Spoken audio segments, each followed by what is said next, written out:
கடலூரில் ஸ்விக்கி ஜொமேட்டோவுக்கு மாற்றாக புதிய செயலி என்பது அறிமுகம் செய்யப்பட்டிருக்கிறது.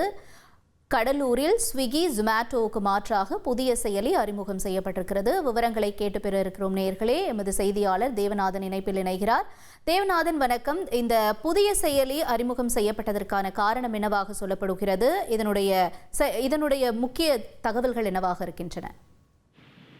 நாம் இருக்கின்ற இடத்திலேயே உணவுப் பொருட்களை பெறும் விதமாக ஸ்விக்கி சொமேட்டோ போன்றவை ஆப் செயல்பட்டு வந்தது. இதன் மூலமாக நாம் இருக்கின்ற இடத்திலேயே ஹோட்டலில் இருக்கும் உணவுப் பொருட்களை நாம் பெறும் விதமாக இது அமைக்கப்பட்டிருந்தது. தற்போது பார்த்தோம் அப்படின்னா இதோடைய அந்த கமிஷன் தொகை அதிக அளவில் உயர்த்தப்பட்டிருப்பதால் பொதுமக்களுக்கு சென்று அந்த பொருள் சேரும் போது அதிக விலையிலும், ஹோட்டல்களுக்கு அவர்கள் கொடுக்கும் கமிஷன் அவர்கள் எடுக்கும் கமிஷனும் அதிக அளவில் இருப்பதால் அதற்கு மாற்றாக மற்றொரு செயலியை கொண்டு வர வேண்டும் என்ற நோக்கத்தில் பார்த்தோம் அப்படின்னா கடலூர் மாவட்ட ஹோட்டல்கள் உரிமையாளர் சங்கத்தினர் ஆலோசனை மேற்கொண்டனர். அதன் அடிப்படையில் பார்த்தோம் அப்படின்னா கடலூர் மாவட்டத்தில் இன்று முதல் ஸ்விக்கி சொமேட்டோவை பயன்படுத்துவதில்லை என்றும், அதற்கு மாற்றாக கடலூர் மாவட்டத்தைச் சேர்ந்தவர்களே தயாரித்த சாரோஸ் எனப்படும் ஒரு ஆப்பினை பயன்படுத்துவதற்கு முடிவு செய்யப்பட்டது. இந்த ஆப் மூலயமாக பார்த்தோம் அப்படின்னா உணவுகள் அந்த ஹோட்டல் விலைக்கே கிடைக்கும் சொல்லிட்டோம்.